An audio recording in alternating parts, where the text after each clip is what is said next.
Chapter 4. Wonders. As you enter the Stolpen family living room from the front door, to your left is a beautiful glass-fronted cabinet in which the children keep all the wonderful things they receive every year. Louise was still very small when their father hired a skilled carpenter to build the cabinet, and he used such brilliant panes of glass and set them so skillfully that anything you put inside looked brighter and prettier than when you held it in your hands.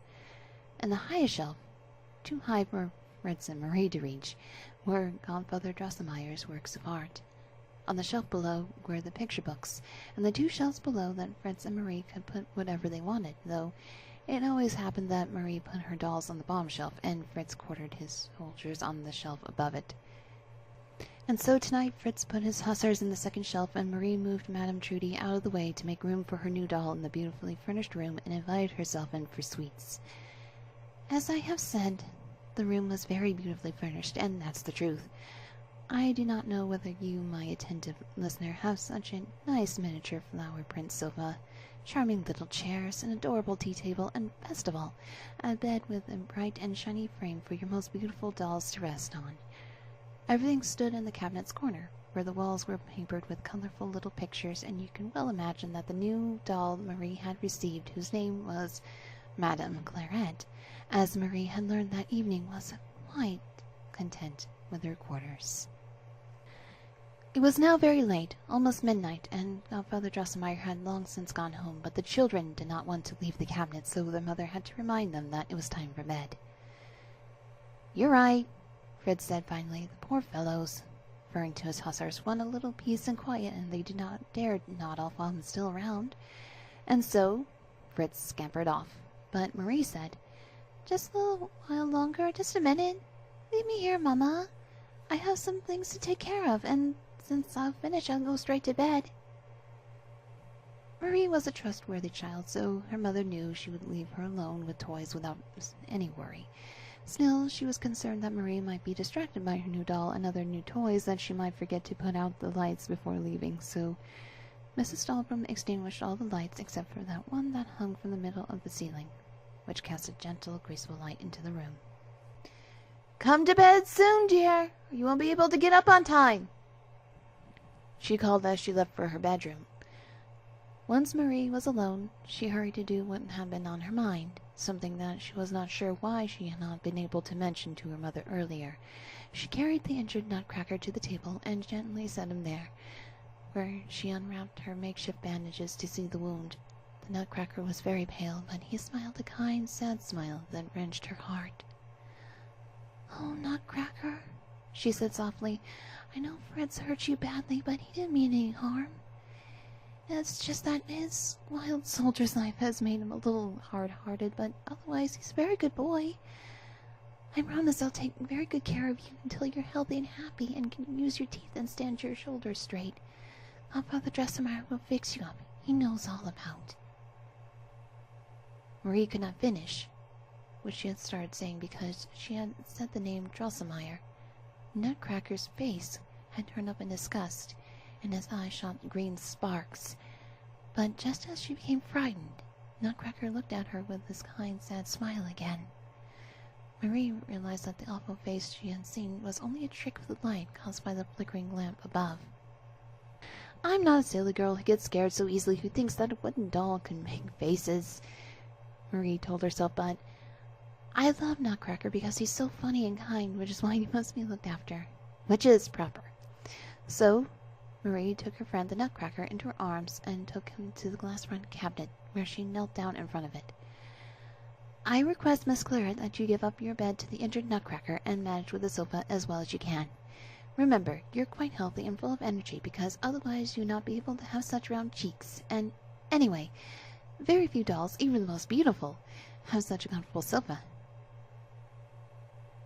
Madame Clairette looked very grand and morose in her Christmas finery, but she did not make a peep. "What else can I do?" Marie wondered.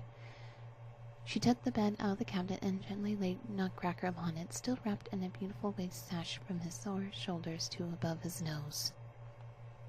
"He cannot stay with naughty Clairette," she said, and lifted the bed along with the Nutcracker up to the second shelf, where she placed it next to the picturesque village where Fritz had stationed his hussars. She locked the cabinet and was making her way to her bedroom when, pay attention now, a quiet whispering and rustling sound came from behind the stove, the chairs, and the walls. The clock whirred over them, but it did not strike. Marie looked up at the clock. The large gold-painted owl that sat on top had lowered its wings so that the whole clock was covered, and its ugly cat-like head, beak, jutted forward. What's more, the owl seemed to be speaking with audible words. Tick-tock, stubborn clocks only whir and purr. Mouse King is so sharp of ear. Whir, whir, purr, purr. Only sing the old song. Whir, purr, purr, purr. Ding dong, ding dong. I promise he won't last long. Marie was now terrified and was just about to run away when she saw that Godfather Drosselmeyer, not the owl, was sitting on top of the clock. What she had taken for wings were really his yellow coat-tails. Marie gathered up what little courage she had left and cried tearfully, "Godfather Drosselmeyer! Godfather Drosselmeyer! What are you doing up there? Come down and stop scaring me, you bad Godfather Drosselmeyer!" But suddenly there was a great commotion all around. First a shrill giggling and squeaking, then a pitter-patter like 1,000 tiny feet behind the walls, and then 1,000 tiny lights peeping out from the cracks in the floorboards. No, not lights. They were small, twinkling eyes. From every crack and crevice, mice had begun to squidge and squeeze their furry gray bodies into the room. Soon there were packs of mice running back and forth everywhere until they all stood in rank and file just as Fritz would position his soldiers before a battle. Marie thought they looked quite cute. Unlike some children, she was not at all afraid of mice, and her fear had all but passed when the squeal so shrill and sharp pierced the air that it made ice-cold shivers run through her back. And oh, what she saw! Now, dear listeners, I know that you're just as clever and courageous as young Commander Fritz Stolbum, but I honestly think you had seen what stood before Marie's eyes. You would have run away, jumped into your bed, and pulled up the covers high above your ears. But poor Marie could not run to the safety of her bedroom because, listen, just in front of her feet, a plume of sand, lime, and brick shards sprouted into the air as if some underground force, and 7 mouse heads with 7 shining crowns rose hissing and squeaking from the ground. Then up came a mouse's body, at whose neck all 7 heads were attached. The mouse army gave 3 cheers in unison upon the arrival of this horrendous beast. The mouse army had been sitting until now, but now they hopped to their feet and set themselves into motion. They hopped right toward the cabinet and toward Marie, who stood near it. She was so terrified that her heart beat so violently she thought it might jump out of her chest and she would die. Then her blood seemed to stand completely still in her veins. Nearly fainting, she stepped backward, and with a crash and a tinkle, shards of glass fell from the cabinet door-pane which she had accidentally pushed her elbow into. She felt very sharp pain in her left arm, but her chest untightened, and she no longer heard the squeaks and squeals of the mice. Everything had been completely quiet, and although she did not look, she believed that the noise of the breaking glass had frightened them into scampering back into their holes. But wait! What was that? Just behind Marie, the cabinet, a small, delicate voice began, "Awake, awake, on to battle! This very night! Awake, awake!" And then there was a beautiful and musical tinkling of bells. "Oh, that's my miniature Caroline!" Marie exclaimed happily. She jumped quickly to the side and looked inside the cabinet. There was a strange glow coming from within, and several dolls were running helter-skelter with their small arms waving about. Suddenly, Nutcracker rose up, threw off his blanket, and jumped with both feet out of the bed and loudly shouted, "Crack, crack, crack, stupid mouse-pat! Squeaking, squealing, gnawing, clawing, crack, crack, stupid mouse-pack!" And Nutcracker drew his little sword, brandished it in the air, and shouted, "My dear vassals, friends, and brothers, will you assist me in this difficult fight?" 3 Scaramouches, a platoon, 4 chimney sweeps, 2 zither players, and the drummer immediately shouted, "Yes, my lord! We will loyally follow you through death, victory, and battle!" Inspired by the Nutcracker's speech, they made the dangerous leap down the second shelf to the floor.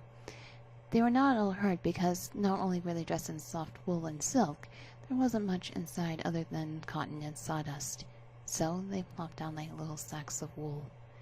Nutcracker, on the other hand, would have almost certainly broken himself to pieces. He had 2 feet to fall to the ground, and his body was brittle as linden wood. Instead, he would have likely broken his arms and legs had not Madame Clairette sprang from the sofa and thrust herself out from the bottom shelf to catch the Nutcracker, who had descended brandishing his sword in her arms. "Oh, good dear Clairette," Marie cried. "I misjudged you so badly. I'm sure you were happy to give the Nutcracker your bed." But Madame Clairette spoke now, embracing the young hero in her silken chest.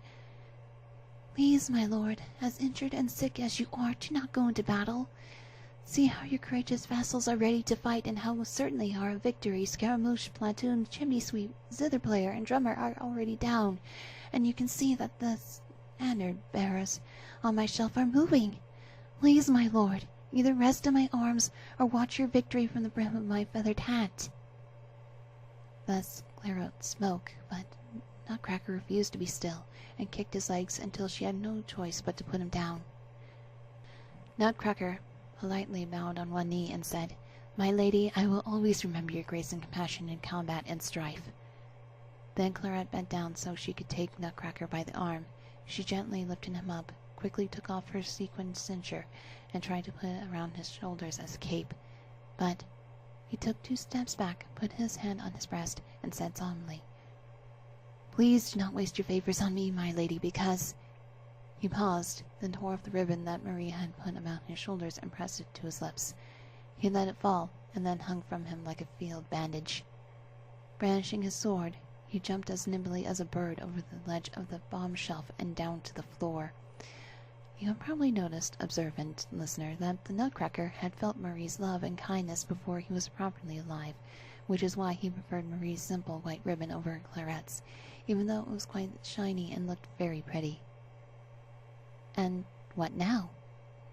As Nutcracker jumped down, the squeaks and squeals began again.